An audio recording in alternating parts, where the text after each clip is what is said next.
is Vladimir Cretulescu. I'm from University of Bucharest. I'm currently doing a thesis on the representations on Aromanian Macedonians at the beginning of the 20th century, 1903 to 1912. And I shall be presenting a paper. I shall be presenting a document, a fairly little known document, even in Romanian circles. It's the Memoirs of Cola Nicea. Cola Nicea was an Aromanian armatole, that is a partisan fighter, an Aromanian partisan fighter during the Ilinden Rebellion and after the Ilinden Rebellion, up to the, he fought in the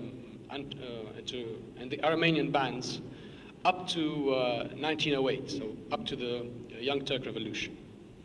And I shall be highlighting in the document the way in which the collaboration between Aromanian armatoles and Macedo-Slav Comitadjis is highlighted. Because, as you shall see, they are fighting together against Greek aggression and for Macedonian autonomy.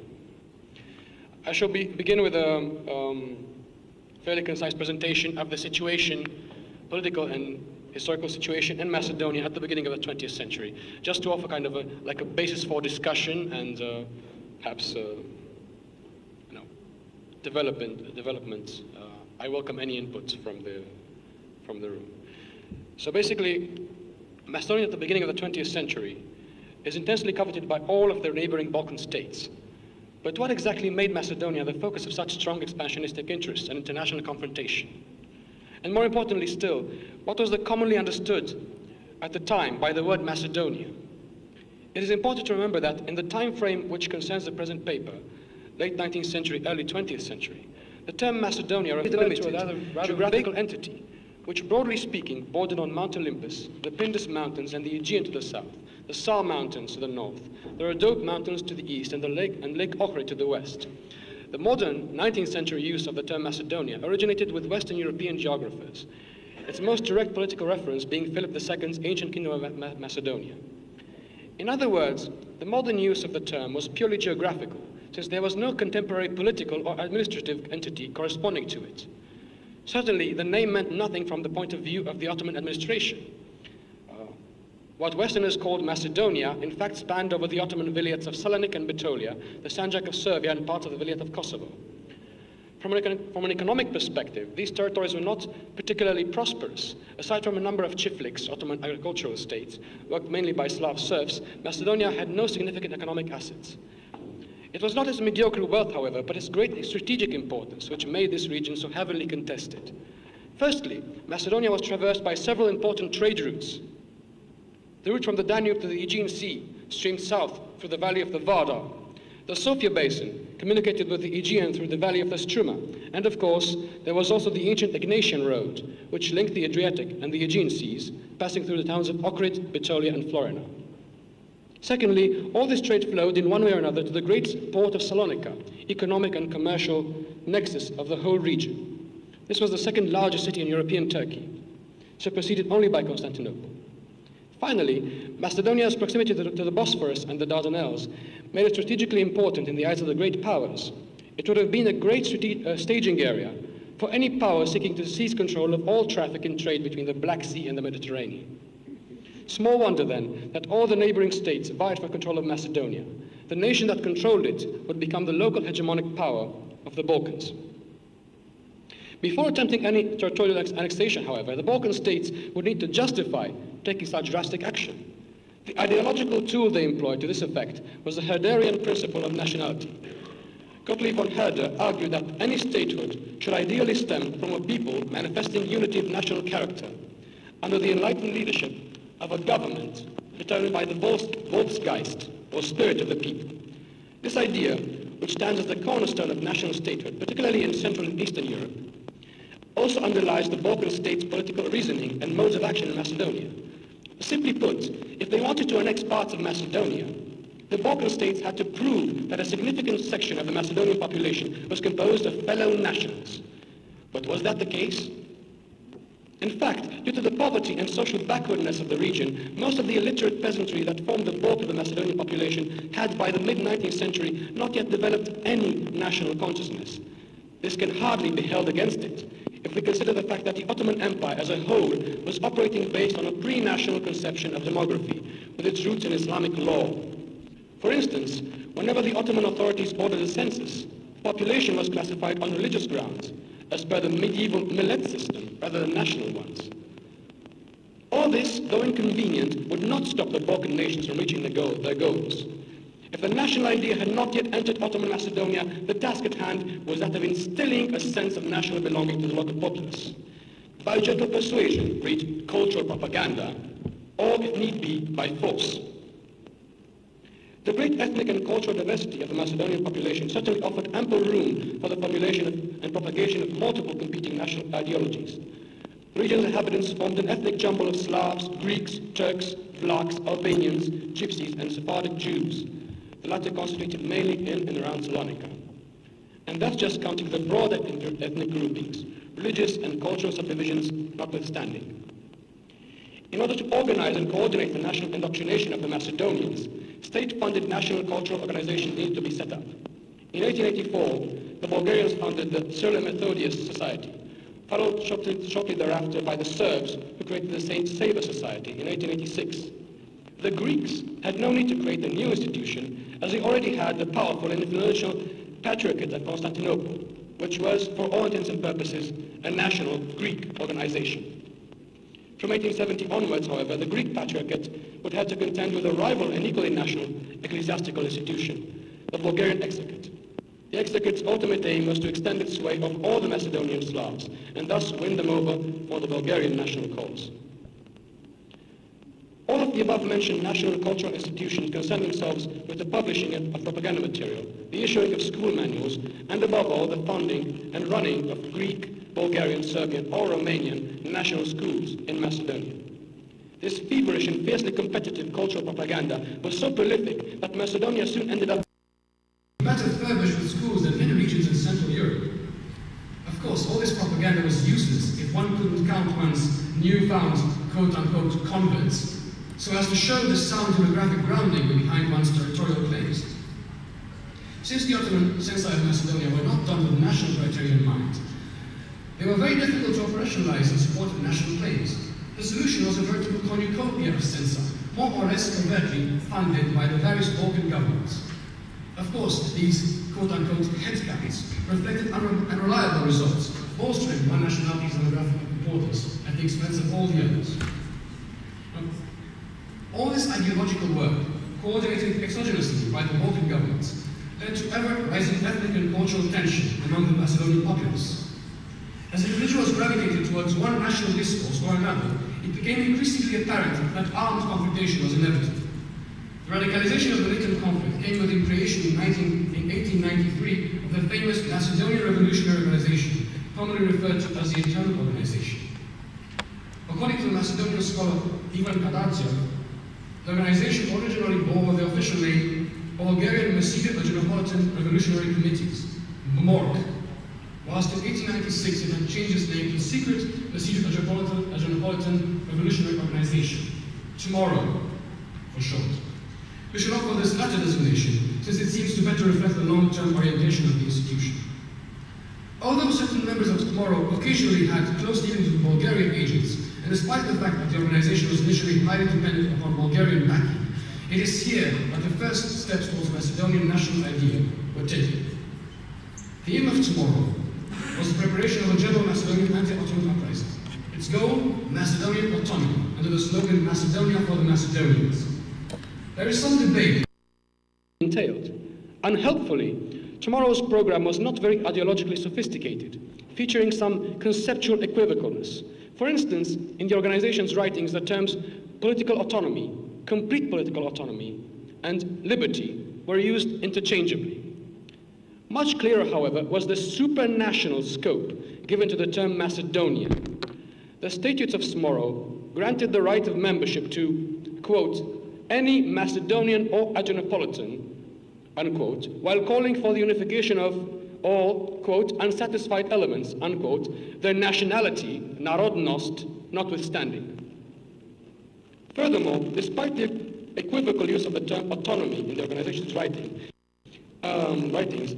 an 1895 letter written by Gocha, tomorrow's leader, sorry if I'm not pronouncing it correctly, puts the idea of Macedonian statehood firmly on the agenda by using the expression, I quote, a small free state, unquote, when referring to the foreseeable result of a, as of yet hypothetical Macedonian insurrection. That same year, 1895, a group of associations of the Macedonian Diaspora in Bulgaria merged into the Skopje-based Macedonian Committee, later renamed Supreme Macedonian Committee and Supreme Ancestral Committee.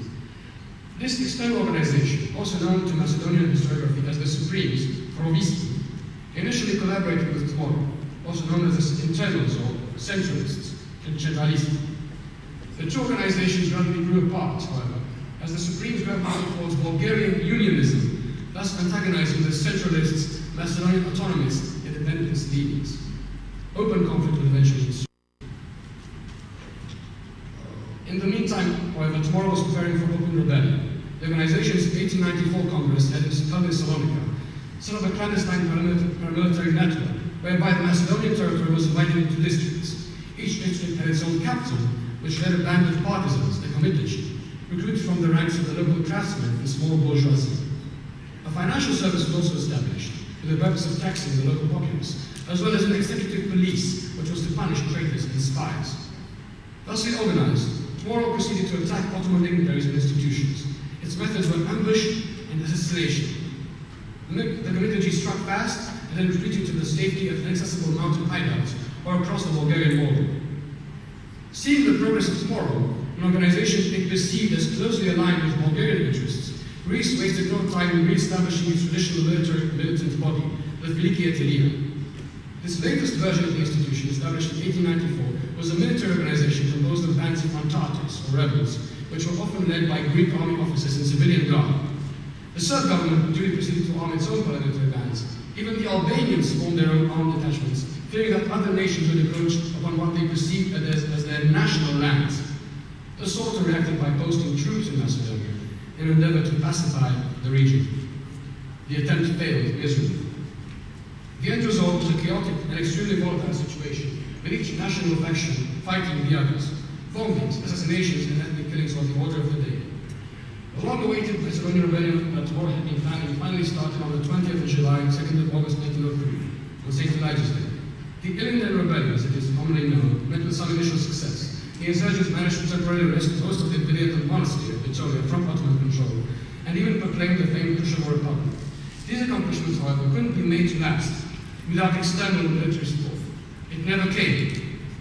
The Ottoman reprisals were swift and terrible, and by mid-September the revolt had been all but snuffed out. The insurgency did eventually prompt a delayed reaction on the part of the great powers. In October 1903, the Emperor Franz Joseph and the Tsar Nicholas II drafted a so-called Merstek program, a set of administrative reforms meant, broadly speaking, to ensure effective management of the Macedonian situation by the great powers. The Sultan grudgingly agreed to this intrusion into Ottoman affairs. Unfortunately, far from bringing about the desired pacification of Macedonia, Merstek accomplished just the opposite. Article 3 of the program stipulated that, and I quote, once the appeasement of the country is observed, the Ottoman government will be asked to modify the territorial delimitation of the administrative units so as to achieve a more appropriate grouping of the different nationalities. The Balkan nations saw in this provision a promise that Macedonia would be divided into neat ethnically homogeneous slices, ready and prompted for annexation. Sadly, the desired ethnic homogeneity could only be achieved by either converting or physically eliminating the supporters of the other factions. Consequently, all sides stepped up their propaganda efforts and the fight resumed with a new vigor.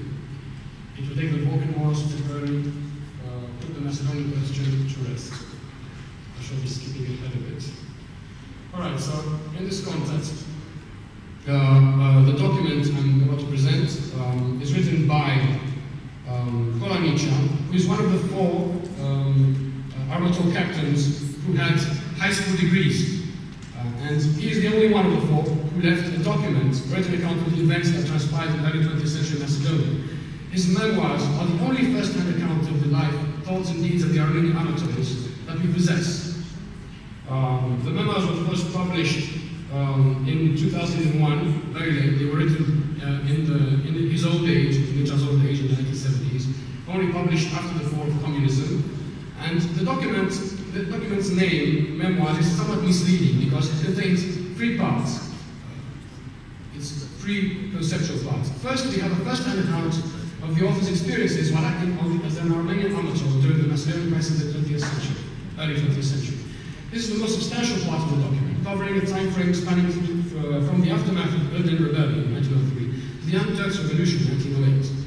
Then we have a second-hand account of synchronous events happening elsewhere in historical Macedonia, namely in Macedonia, just north of the Pacific Peninsula, in modern-day Greece. And then, thirdly, we have a succinct overview of the aftermath of the Balkan Wars, with particular emphasis on the war's consequences for Macedonian Armenians.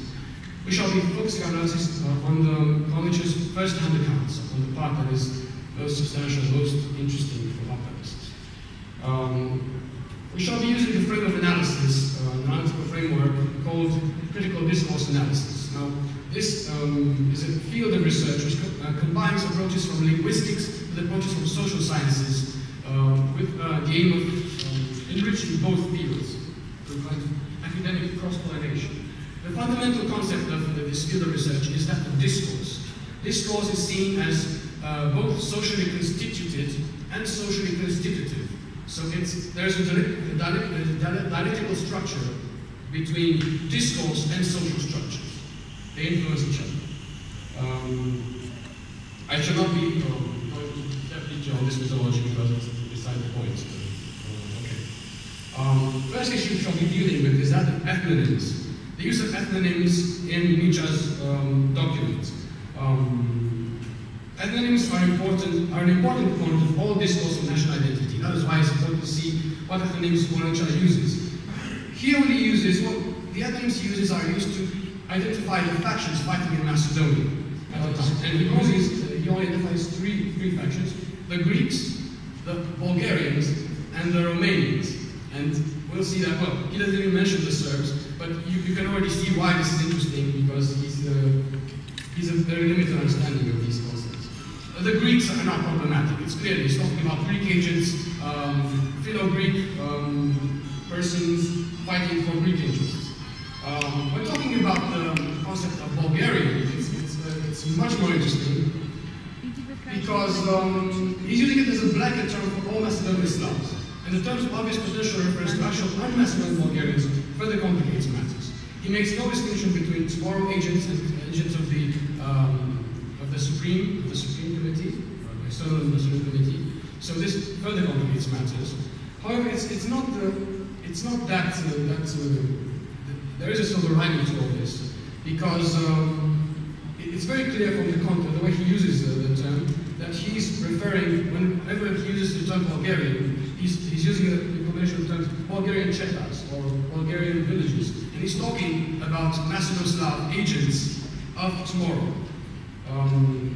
Now, Bulgarian unionism is actually only mentioned, Bulgarian unionism is actually only mentioned once in the first-hand account portion of our document. This mention occurs in this context of relating Boris Sarapov's visit to Macedonia in the winter of 1906-1907. He is identified as being the Inspector General of the Bulgarian Chetas. He is reported to have said, and I quote, "You know very well that our organization also killed Tachin while he was Prime Minister of Bulgaria, because Tachin has spoken in favor of Macedonian separation into the Bulgarian state and against its gaining independence." Now, Sarapov in 1902 is the leader of tomorrow, so it's clear that he is a tomorrow agent, he's a tomorrow leader, and he's talking to tomorrow agents. That's on the ethnonyms. On the ethnonym Romanian, Nietzsche never uses the term Aromanian or Vlach. He uses only the term Romanian, which clearly identifies him as a Philo-Romanian agent. Right? He's Philo-Romanian, he's pro-Romanian. For him, there is no distinction between Romanian and Aromanian, because he is affiliated to the Romanian national discourse, right? And he considers all Vlachs, all Macedonian Vlachs are Romanian. Now, interestingly, we have to look at why they collaborate, because there's ample evidence throughout the document that the Macedonian Comitadjis and the Aromanians are collaborating. They're working together against the Greeks. It's mentioned again and again. In the very beginning of the document, we have this fragment, and I quote, "For the repression of the insurrection in Macedonia in 1903, although almost all the men were arrested. Bulgarians and, when I say Bulgarians, I mean Macedonians. He means Macedonians, that's very clear. Bulgarians and Romanians who had fought for Macedonian autonomy, several chittas of combatants were formed that struggled against the Turkish imperial armies. The Turkish government agreed with the Greek government that the latter should send Greek bands with the purpose of destroying the Bulgaro-Romanian chittas, which were acting jointly for the achievement of Macedonian autonomy. So it's very clear that not only are these bands fighting separately, but on bigger operations, they merge into bigger groups of Aromanians and Macedoslavs to fight off Greek aggression or Turkish aggression. I'll be ending really. So the point is, why are the Aromanians collaborating with Macedoslavs? Well, it's very simple. The discourse, the culture of the national discourse, or the national discourse in Macedonia is purely cultural. It has no clear political aims. Romania is too far away from any kind of political annexation, and generally it's not clear what the Romanian government is pursuing through its cultural policies in Macedonia, as far as political aims. But the Armenians in Macedonia, when they're facing all this Greek aggression, their villages being burned down, their leaders being shot, they need some kind of political agenda to motivate military action. On the other hand, King Carol of Romania expressly forbids them, for a parliamentary decision, to take up arms and fight in the Ilinden rebellion, and fight the Greeks. And some of the Armenians decide to go against the provisions of their Romanian government and combine the cultural identitary discourse of Romania, right, as to the Armenians being Romanians, with the tomorrow political agenda. And they work together with tomorrow because tomorrow is flexible in this respect. As we have seen, tomorrow is open to any ethnic group that is ready to fight for Macedonian autonomy. And by autonomy, they actually mean independence, because it's very clear that they want, they're kind of trying to do what Bulgaria has done. By achieving autonomy, they're actually achieving independence. Thank you.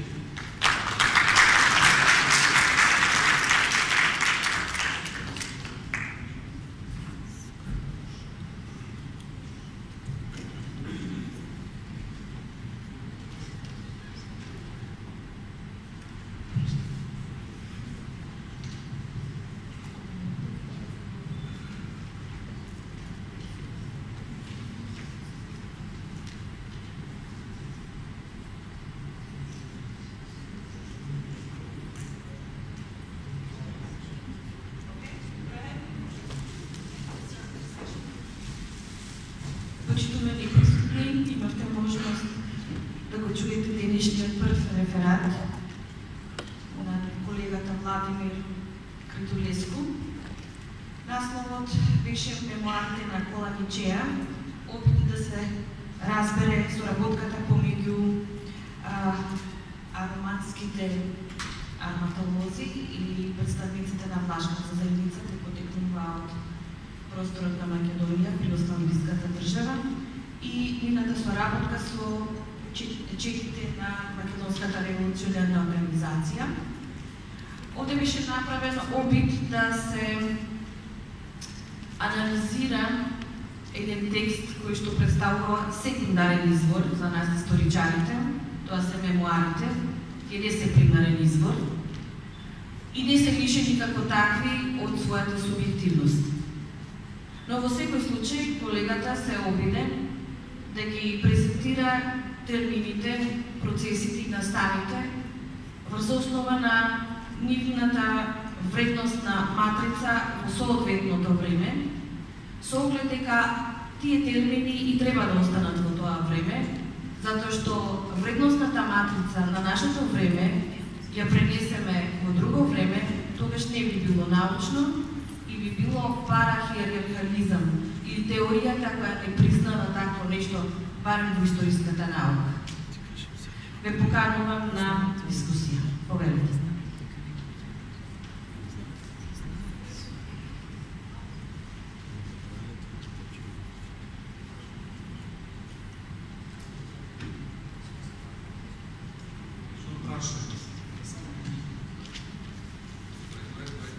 So it is true that these memoirs are somewhat indirect, as a source, because they're written many years after the fact. And we have to take into account the fact that all of the events that have happened afterwards, after the events of 1904, 1903, 1912, have a role to play in Nicea's account. But there's also a positive side to it, because he's writing so many years after the fact, all the political and ideological pressure that would have pressed upon him had he written it after the events immediately, when the Macedonian question was boiling, he wouldn't have had the freedom to write this, because he's writing against the official Romanian discourse in Macedonia. So he has a freedom to speak because he's writing so many years and because the whole problem is dormant at the moment.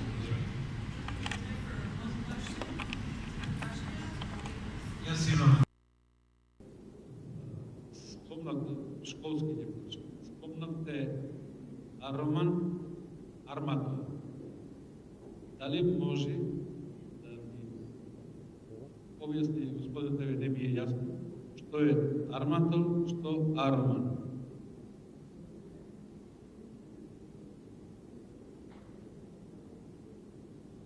Арматол, Ароман.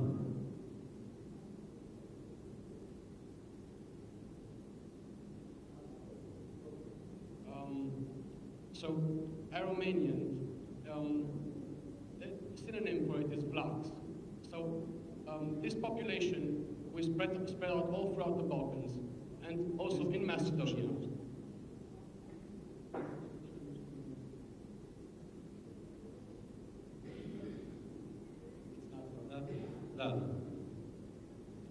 Okay, so, all right, so the Aromanians, they are a population who is in Macedonia and all over the Balkans, spread out. They're also called Vlachs, Tsintsars, or Kuto-Vlachs. So they're Latin, they speak a Latin language natively, and they are present and have an active role to play in the Balkans. From the 18th century onward, they're extremely active. They're active in the Greek national movement, in the Macedonian national movement. They're wealthy traders and sheep shepherds moving with their sheep all throughout the Balkans. They have they ensure commercial transportation with caravan drivers. They're the middlemen of the Balkans. All Balkan economy relies on Aromanian service. The Greek merchants use Aromanian service. They integrate very well into any society where they participate. And I think currently they're 8% of the Macedonian population. I've met, since I've been here, I've met several Macedonians who told me, you know, I have Vlach ancestry. My mother was, or my father, or my wife is Vlach. And if any of you have Vlach ancestry, I just want to say you should be proud of that part of your ancestry, because the Vlachs are proud people, and they did play an active role in Macedonia's fight for independence and autonomy. Okay, thank you. Thank you. And Armatoli means weapon bearer, I think, in Greece.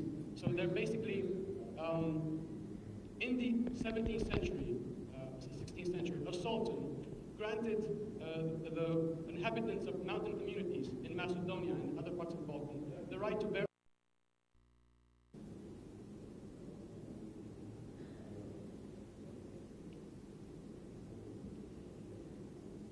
Well, firstly, you have to understand that, as I've shown, in the time that I was speaking of, beginning of the 20th century, the Macedonian national idea is still being, is a translation. Do you, yes? Please go on. The Macedonian national idea is still being elaborated. So, by Macedonian, it means someone from Macedonia, from this territory. It doesn't mean what it means today. Understand? So today, I would say Aromanians are a part of the Macedonian nation, because you don't see them speaking against the Macedonian national idea, right? So they have integrated. They want to be part of this process of national elaboration ever since the beginning.